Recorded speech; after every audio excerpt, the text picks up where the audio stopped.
안녕하세요.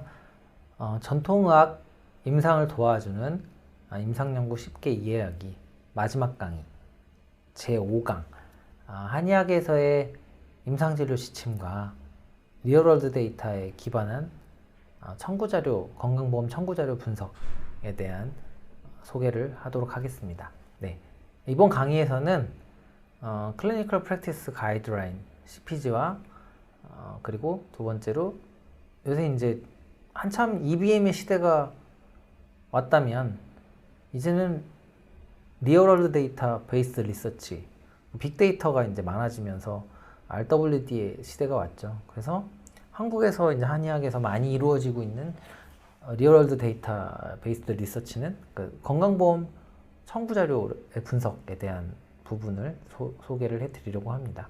CPG라는 게 좀 익숙하신 분들도 있을 것이고 좀 생소하신 분들도 있을 텐데요. 간략하게 설명드리면 CPG는 Recommendation Intended to Optimize Patient. 그래서 페이션트 케어를 옵티마이즈 하기 위한 어떤 그 권고안들이고요. 그게 이제 어떻게 생성되었냐?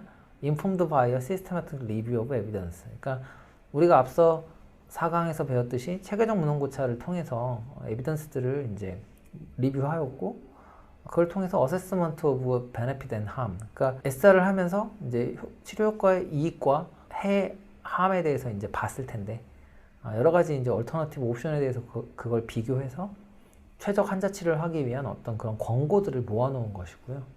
그 다음 보시면 Dictating a one size fit all approach to patient care. 그러니까 한 번에 그런 환자 진료에 대한 걸 어떤 말하기보다는 관련된 연구들의 질을 다 평가하고 and an assessment of the likely benefit and harms of particular treatment. 그래서 특정 치료법의 이익과 손해를 다 고려해서 이제 평가를 해서 말을 하는 거죠. 그러니까 이건 한 문장으로 다 하는 게 아니라 여러 가지 임상 질문에 대해서 각각의 근거들을 제시를 하고 권고를 하고 있습니다. 그래서 이 정보를 통해서 헬스케어 클리니션이 가장 베스트 케어를 셀렉트하는 데 도움을 주고, 그 다음에 이게 EBM에서도 중요한 건데요. 그러니까 개개인의 환자가 자기의 프리퍼런스를 반영해서 어떤 베스트 케어를 선택할 수 있도록 하는 건데요. 그러니까 이거는 그냥 그 임상진료 지침의 권고안을 그대로 따르는 게 아니고, 그럼에도 불구하고 의사나 환자가 그 프리퍼런스를 반영해서 치료 방법을 선택할 수 있다는 그런 거고요. 이게 이제 CPG의 어떤 정의고, 한국에서 한의학에서 임상진료 지침은 National Clearing House for Korean Medicine NCKM이라는 사이트에 들어가시면 그동안 이제 한의계에서 만들어졌던 임상진료 지침을 이제 보실 수 있습니다. 그래서 임상진료 지침을 이해하실 때는 근거 수준이란 권고 수준이라는 단어를 아시는 게 중요한데요. 디테일한 설명은 요거 PPT를 보시면 될 것 같고, 근거 수준이라는 것은 그 에비던스를 얼마나 신뢰할 수 있느냐는 거거든요. 그래서 하이, 모더레이트, 로우, 베리 로우로 갈수록 우리가 이제 SR에서 나왔던 어떤 효과 추정치, 그러니까 숫자가 있잖아요. 하나의 숫자가 나오는데 그게 실제 세계에서의 효과 크기와 일치하느냐, 근접하느냐, 근접할수록 하이. 그러니까 연구 참여된 숫자도 많고 리스크 오브 바이어스도 적고 뭔가 방법론이 적절하다면 실제 세계에서의 그 중재의 효과를 반영할 가능성이 높잖아요. 그러면 하이로 하고, 뭔가 이렇게 방법론도 좀 애매하고 그러면 갈수록 이제 로우로 주는 거고, 클래시컬 텍스트 베이스들은 원래는 이제 양방에서는 이런 게 없는데, 한방에서는 이제 사실 기존의 연구는 없고 고전 문헌에서만 근거가 있을 수도 있잖아요. 근데 그 고전 문헌도 어떻게 보면 케이스 시리즈나 관찰 연구 근거라고 볼 수 있거든요. RCT는 아니지만. 그래서 텍스트에서만 있었다면 이렇게 그 레벨을 베리 로우보다 한 단계 아래로 클래시컬 텍스트 베이스드라는 이제 등급을 주게 됩니다. 요거는 한의학 CPG만의 좀 특이점이고요. 그 다음에 그레이드 오브 리커멘데이션, 얼마나 추천할래. 그래서 치료 효과가 높고 에비던스 레벨이 이제 여기서 앞에서 이 에비던스 레벨이 높을수록 추천을 하게 되는 거죠. 근데 이 밑으로 보면 만약에 치료 효과가 좋지 않거나 함풀한 리절트가 있을 수 있다면, 그러니까 레벨 오브 에비던스도 로우거나 인서피시언트하고 여기 보면 하이, 모더레이트, 로우, 인서피시언트가 있는데 요건 이제 요 앞에서 하이, 모더레이트, 로우 이거고요. 그래서 그 다음에 그 베네핏이 없거나 함풀하다면 그거는 추천할 수 없겠죠. 그래서 레벨도 높고 효과가 크다면 리커멘드 하는 거고, 레벨도 에비던스 레벨도 낮고 효과도 없고 오히려 해를 끼칠 것 같다면 리커멘드 안 하는 거죠. ABCD로 갈수록 권고의 수준이 더 낮아지는 거고요. GPP는 어떤 임상의들의 컨센서스에서 권고할 수 있다 라고 하는 겁니다. 그래서 CPG는 크게 레벨 오브 에비던스랑 그레이드 오브 리커멘데이션 두 개로 근거의 수준과 권고의 수준을 이제 결정을 하게 되고요. 그래서 이 NCKM 사이트에 계속 이제 CPG가 개발된 것들이 올라오고 있습니다. 그래서 이제 2021년 10월달 보면 한 50개 정도 한의학에서 이제 CPG가 개발된 게 올라오고 있고요. 관련된 질환들 보시면 종양이나 뉴럴로지, 카디올로지, 보면 카디올로지, 뉴럴로지 부분에는 편두통, 고혈압, 파킨슨, 뇌졸중, 안면마비, 어지럼증 이런 것들이 있죠. 그래서 근골격계도 있고요. 재활 쪽 질환, 내과 질환, 또 부인과 질환, 소아과 질환, 신경 정신과, 또 피부과, 그다음에 ENT 등등 계속 이제 개발이 되고 있습니다. 앞으로도 이제 계속 개발될 것 같고요. 그래서 한국에서 CPG 개발할 때는 일반적으로는 에비던스 베이스드 CPG 디벨롭먼트, 그러니까 기존의 RCT들을 체계적 문헌고찰을 해서 이런 진료지침을 만들고 있는데, 한국에서는 이제 아무래도 전통의학에 대한 이제 정책적인 지원을 하려고 하기 때문에 에비던스 제너레이션 CPG 디벨롭먼트라는 과정도 있어요. 그러니까 진료지침을 만들려고 RCT를 하면서 한번 만들어봐라. 그래서 이거는 보건복지부에서 이제 지원을 하고 있는 거죠. 여기에서 한국 한의학에서의 CPG 개발 과정이 또 조금 어떤 특징적인 점이라고 할 수 있을 것 같고요. 그래서 이런 것들을 이제 논문이 나오기도 하죠. 그래서 파킨슨에 있어서 에비던스 베이스드 CPG에 대한 그런 논문들도 최근에 발표가 된 것들도 있습니다. 그래서 개발 과정은 어떠냐면 먼저 CPG 디벨롭먼트 커미티를 만들고요. 그래서 기존의 리뷰 오브 프리비어스 CPG를 리뷰하고요. 제일 중요한 건 리서치 퀘스천이죠. 그러니까 키 클리니컬 퀘스천. 이거는 여러 개 있을 거예요. 중재별로. 리서치 퀘스천이죠. CPG를 만들 때. 그 키 클리니컬 퀘스천을 만드는 거고. 예를 들어서 파킨슨이라 그러면 한약도 있고 침도 있고 봉독도 있고 한데 병용 투여하는 것이 운동에 좋냐, 파킨슨 환자 삶의 질에 좋냐, 부작용에 좋냐 이런 식으로 이제 다 물어보겠죠. 그래서 이 파란 거는 SR 하는 거랑 이제 똑같아요. 서치 스트레이티지를 만들고 선정 제외 기준을 정한 다음에 문헌을 찾아서 미리 정한 이제 전략에 따라서 리스크 오브 바이어스를 평가하고 결과를 메타 분석을 하죠.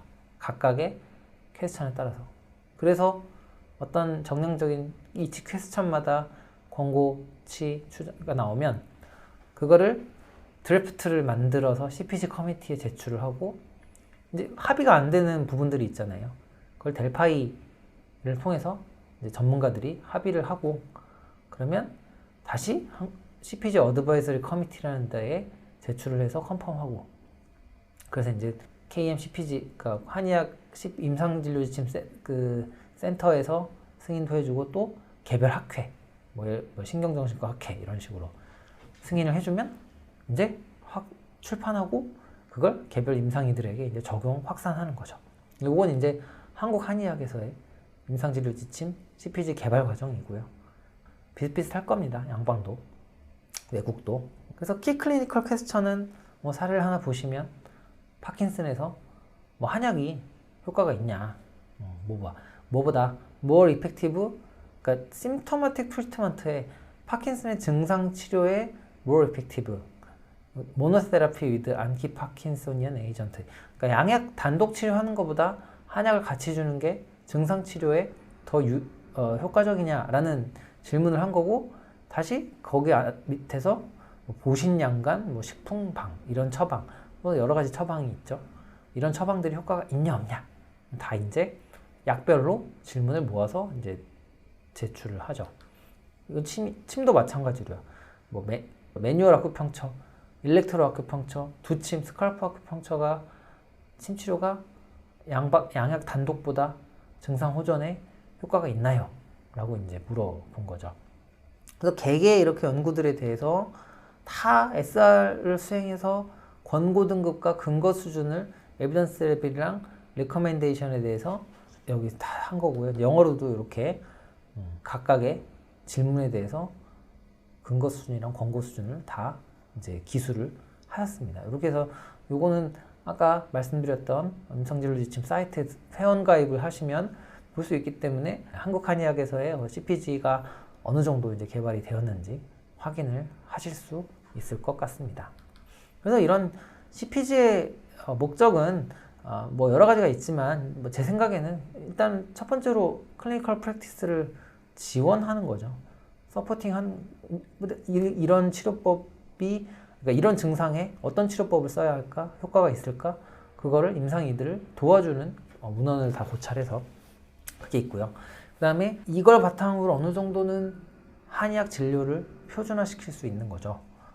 그 표준화의 목적은 결국은 사실 한의사들은 개별 치료를 하는 것을 퍼스널라이즈드 치료를 하는 것을 좋아하는데 표준화를 통해서 내셔널 헬스 인슈런스, 건강보험 커버리지에 들어갈 수 있게 이게 어떤 지침이 있어야 보험에 들어가니까요.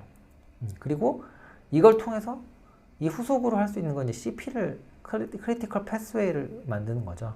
최근에는 이제 이 CPG를 바탕으로 병원이나 한의원 등에서 적용할 수 있는 표준적인 어떤 패스웨이를 이제 개발을 하고 있습니다. 그래서 그런 CP에 대한 논문들도 이제 최근에는 조금씩 이제 나오고 있습니다. 그래서 한국에서는 어떤 근거의 합성과 그거 임상 적용에 있어서 CPG와 CPG 개발에 대한 논문, 또 CP에 대한 논문들, 또 그거를 지원하는 과제와 사업들이 이제 지속적으로 이제 진행이 되고 있는 것이 한국 한의학의 어떤 특징이라고 할 수 있습니다. 그 다음에 리얼월드 데이터 베이스드 리서치를 마지막으로 이제 소개를 드릴 건데요.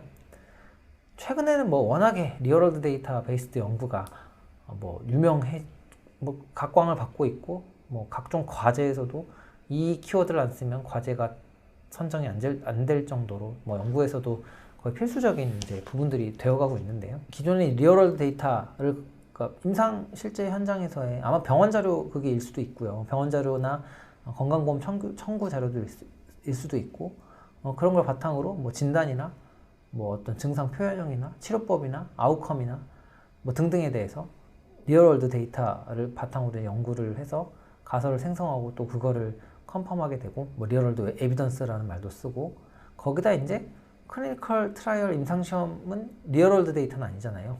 그래서 그거 기존의 클리니컬 트라이얼에다가 이 리얼월드 데이터를 기반으로 한 에비던스랑 또 프라그마틱 트라이얼은 실제 임상에서 행해지는 실제 치료법을 바탕으로 하는 임상 시험이거든요. 그래서 그런 것들을 이제 종합을 해서 어떤 이제 데이터를 만드는 그걸 기반으로 한 연구들이 최근에는 각광을 받고 있고 이것의 장점은 뭐 뒷장에서도 설명하겠지만 결국은 실제 임상을 반영한다는 거잖아요. 그래서 건강보험 지불자, 페이어 입장에서는 치료를 이제 더 개선할 수 있을 거고 그런 가입자들에게 있어서 더 좋은 서비스를 더 효과적으로 할 수 있을 거고요. 피지션 입장에서는 근거에 기반한 어떤 디시전을 낼 수 있고 실제 케어에서의 어떤 간극을 근거와 케어에서의 간극을 줄일 수 있을 거고요. 또 환자들을 임상시험에 모으기도 편해지겠죠.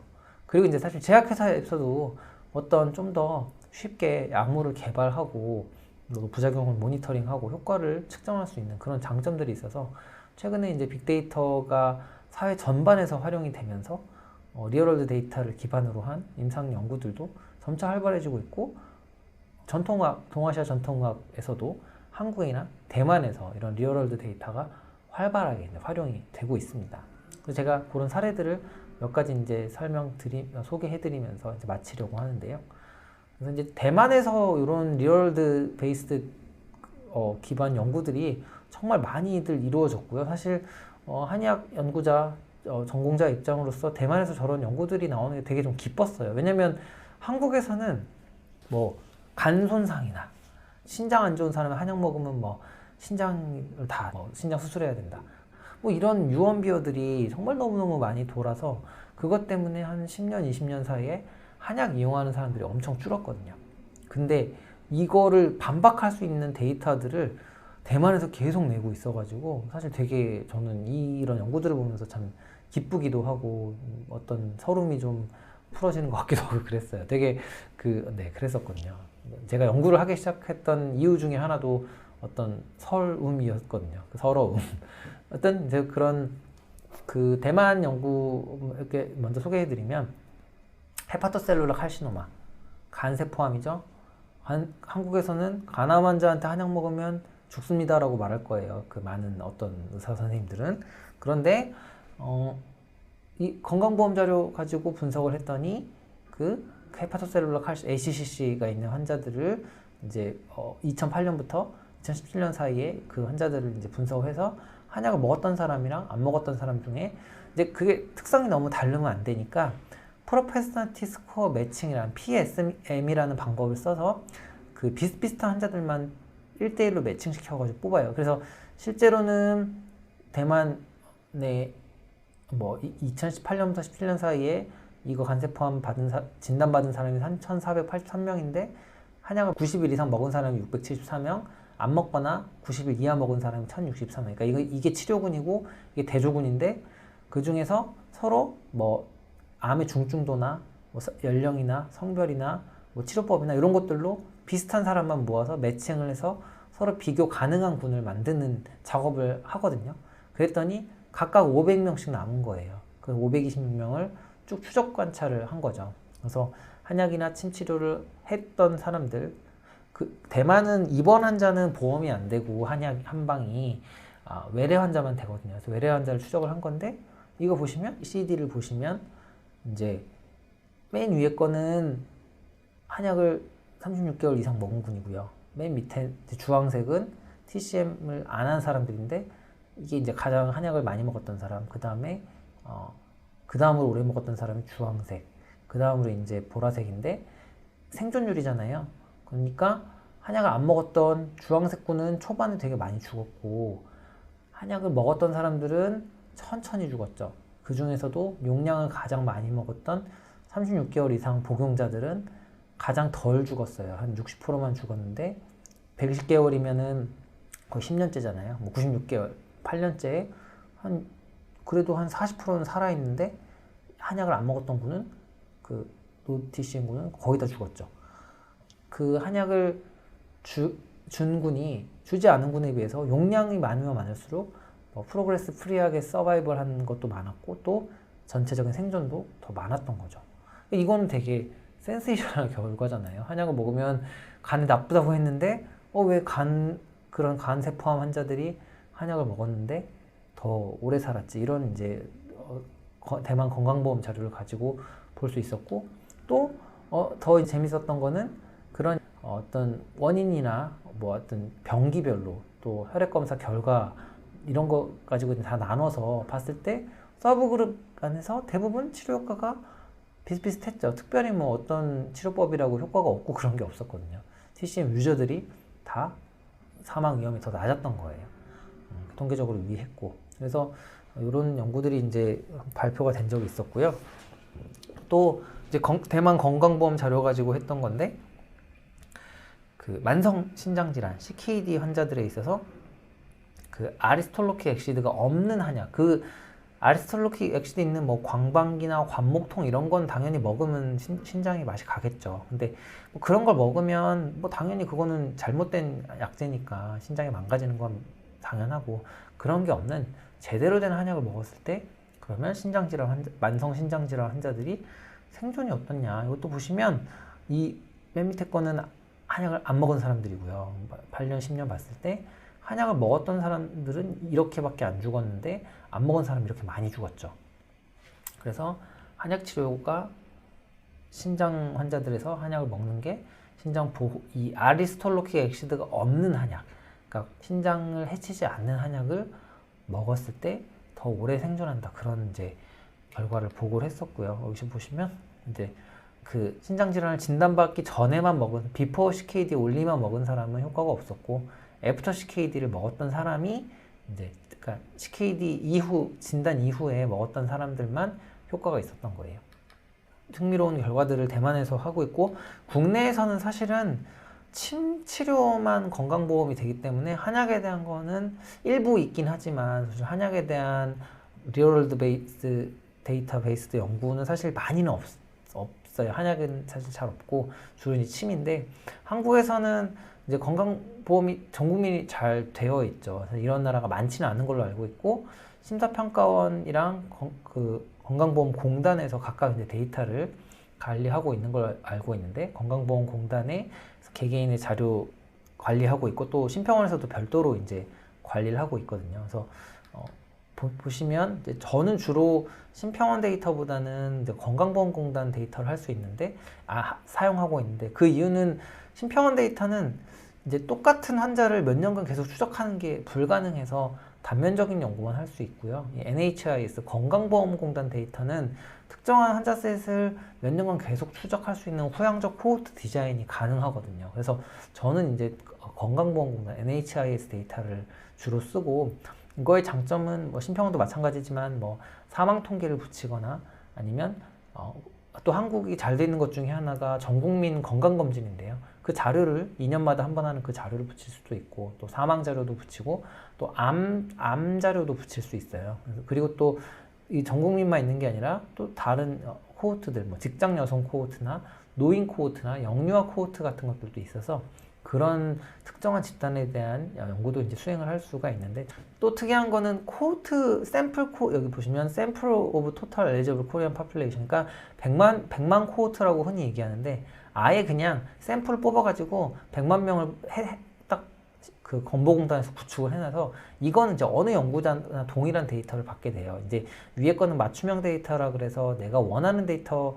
요청을 하는 것만 받게 돼 있는데, 요건 아예 미리 데이터셋을 구축을 해놔서 건강보험공단에 내가 표본 코호트로 연구 분석하고 싶어요 하면 승인을 받으면 누구나 다 똑같은 데이터셋을 가지고 이제 분석을 하게 됩니다.